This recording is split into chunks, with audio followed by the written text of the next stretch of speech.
Good evening and welcome. नौकरशाही से जुड़े हुए एक और टॉपिक पर आपके साथ विचार विमर्श, आपके साथ चर्चा।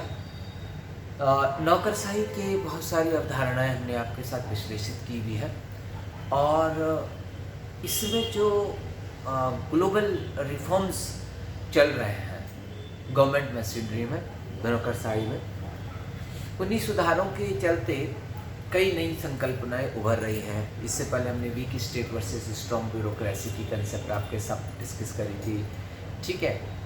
और उससे भी पहले आपके साथ हमने नौकरशाही की जो नव नौकरशाही की संकल्पना है वो विश्लेषित की थी, न्यू ब्यूरोक्रेसी।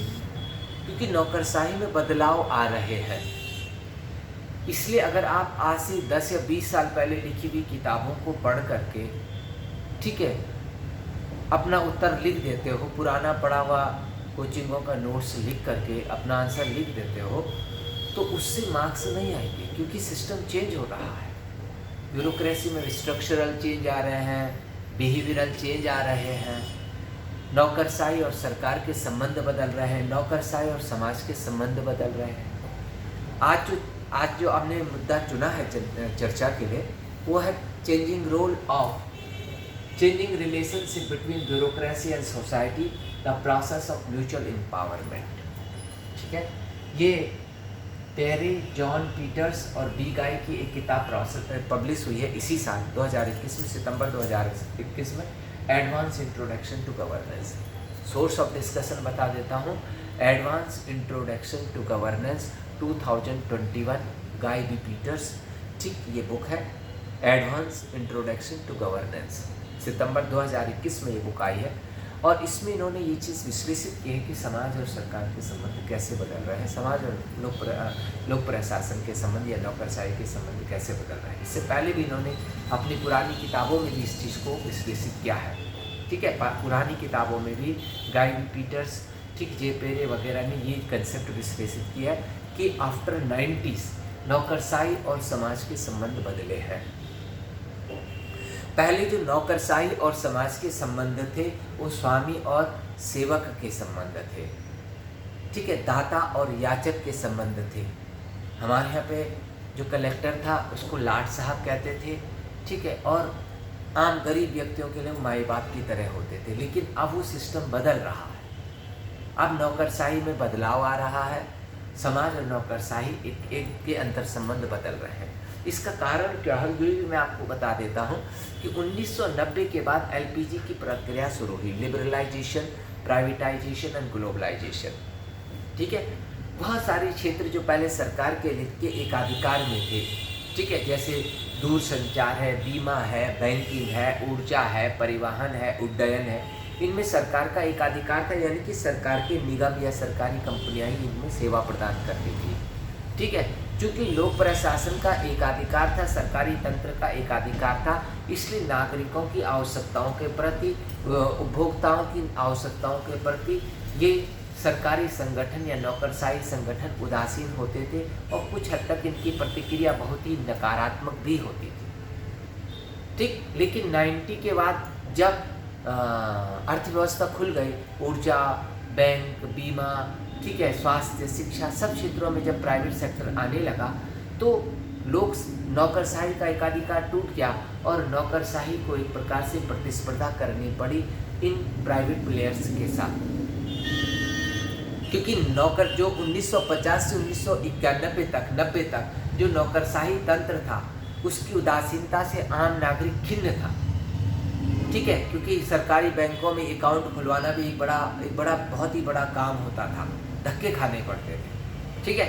लेकिन जब प्राइवेट बैंक आए, सटासट सबके अकाउंट खुलने लगे, सरकारी बैंकों में कस्टमर्स की संख्या गिरने लगी। लेकिन कालांतर में 5-7 साल चूँकि करने के बाद जब नागरिकों को रियलाइज़ हुआ कि प्रॉफिट ही सोल मोटिव होता है प्राइवेट सेक्टर का, ठीक है, तो उसके बाद नौकरशाही की ओर फिर से मुड़ने लगे। 91 में, ठीक है, शुरू में तो प्राइवेट सेक्टर की ओर लोग मुड़े, लेकिन जब उनको लगा कि प्राइवेट सेक्टर का मोटिव केवल प्रॉफिट कमाना है और किसी भी तरह से लोगों को लूटना खसोटना है, तो धीरे धीरे वो सरकारी तंत्र की ओर फिर से मुड़े। कुछ अच्छे मतलब सरकारी, अब इस दौरान सरकारी तंत्र को भी या नौकरशाही तंत्र को भी ये रियलाइज़ हुआ कि अगर वो प्राइवेट सेक्टर की तरह नहीं बनेंगे, प्राइवेट सेक्टर की तरह उपभोक्ताओं की आवश्यकताओं पे ध्यान नहीं देंगे, तो बहुत जल्दी उनका अस्तित्व ही खत्म हो जाएगा। ठीक है, इसलिए सरकारी तंत्र भी स्वयं में बदलाव लाने लगा। ठीक, आप देखिए सरकारी सेक्टर के बैंकों में भी अब पर्सनलाइज चेकबुक और वो सारी चीज़ें, वो सारी सुविधाएं मिलने लगी जो प्राइवेट बैंक देते हैं। तो सरकारी तंत्र की दो चीज़ें हैं, एक तो इसमें विधिकता है, सरकारी तंत्र में ज़्यादा प्रामाणिकता है, ज़्यादा विधिकता है। दूसरा, आम व्यक्ति का ये विश्वास है कि सरकारी तंत्र में उसके हित सुरक्षित हैं। तो अब धीरे धीरे जो उपभोक्ता है, जो नागरिक पहले निजी क्षेत्र की सेवाओं की ओर उनकी ओर मुड़े थे, चाहे इंश्योरेंस है, चाहे बैंकिंग है या अन्य क्षेत्रों में, वो अब धीरे धीरे फिर से लोकतंत्र, लोक प्रशासन की ओर मुड़ रहे हैं, नौकरशाही संगठनों की ओर मुड़ रहे हैं, ऐसा रियलाइज़ किया जा रहा है। ठीक है, लेकिन अब दोनों का स्वभाव बदल गया।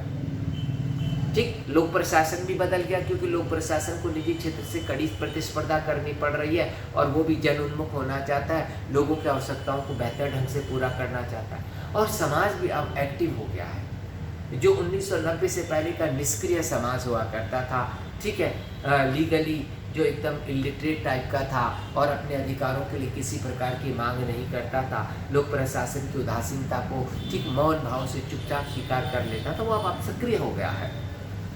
वो लोक प्रशासन में पार्टिसिपेशन करना चाहता है, सरकारी सेवाओं में के लाभ को लेना चाहता है, सरकारी सेवाओं की गुणवत्ता में सुधार के लिए सुझाव देना चाहता है। ठीक, तो लोक प्रशासन भी बदल रहा है और नागरिक भी बदल रहे हैं। नागरिक अधिक सक्रिय भागीदार बनते जा रहे हैं और लोक प्रशासन बेहतर जनोन्मुख बनता जा रहा है और दोनों समीप आ रहे हैं, नागरिक और लोक प्रशासन, नागरिक और नौकरशाही संगठन। ठीक है, विशेषकर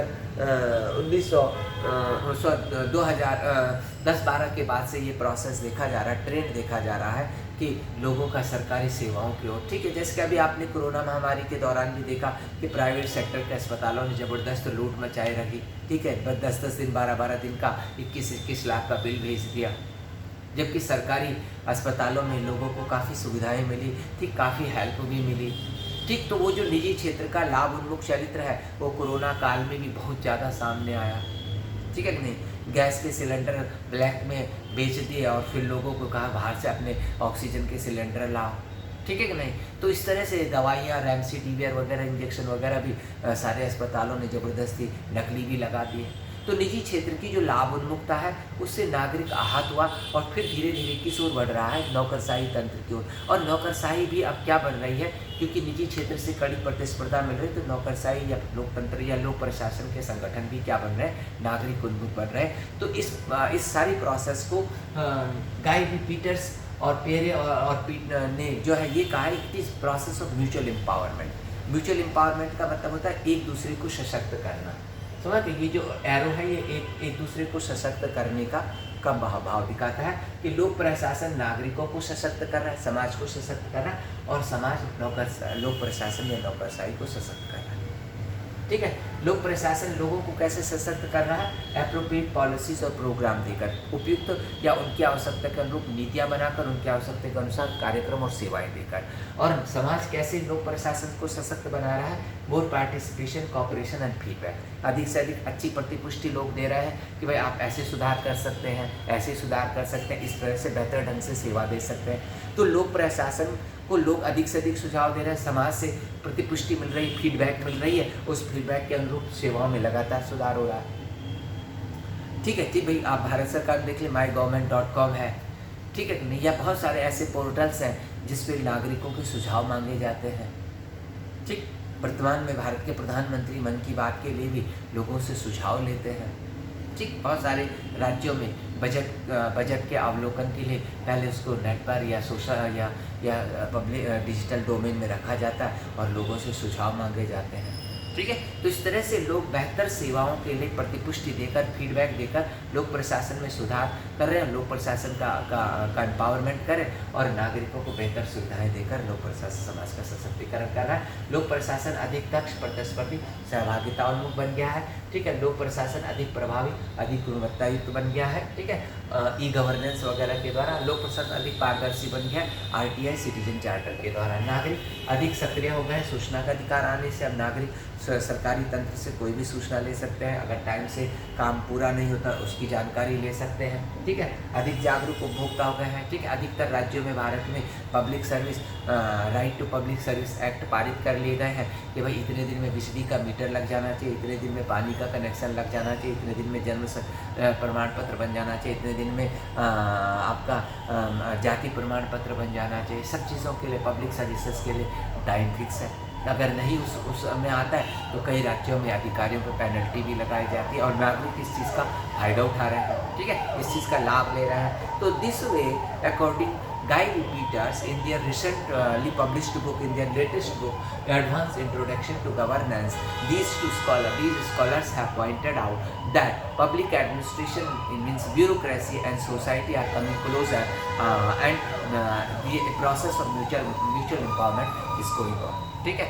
तो क्या है परस्पर सशक्तिकरण की संकल्पना, इसके बारे में आपके साथ ये चर्चा थी।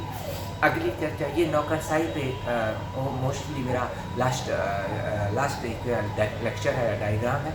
इसके बाद हम कुछ क्योंकि स्टेट पीसीएस भी होने वाले हैं कई जगह और यूपीएससी भी मेंस होने वाला है, तो मेरे ऊपर मुझे जो रिक्वेस्ट आ रही है वो ये आ रही है कि सर सेकंड पेपर के कुछ टॉपिक्स पर वीडियो बनाइए। तो उस मांग को ध्यान में रखते हुए कुछ टॉपिक्स सेकंड पेपर के हम कल से कुछ टॉपिक डिस्कस करेंगे इंडियन एडमिनिस्ट्रेशन के, और उसकी वीडियो आपको मिलेंगे, ठीक है। भारत की संवैधानिक भारत का प्रशासन का उद्विकास कैसे हुआ, भारतीय संवैधानिक पृष्ठभूमि क्या है प्रशासन की, और भारत की संघ की कार्यपालिका, राजनीतिक कार्यपालिका, प्रशासनिक कार्यपालिका, इन सारे मुद्दों पर सविस्तार संक्षेप में विस्तृत डायग्राम के साथ आपके साथ चर्चा हम भाग लेंगे। तब तक के लिए धन्यवाद।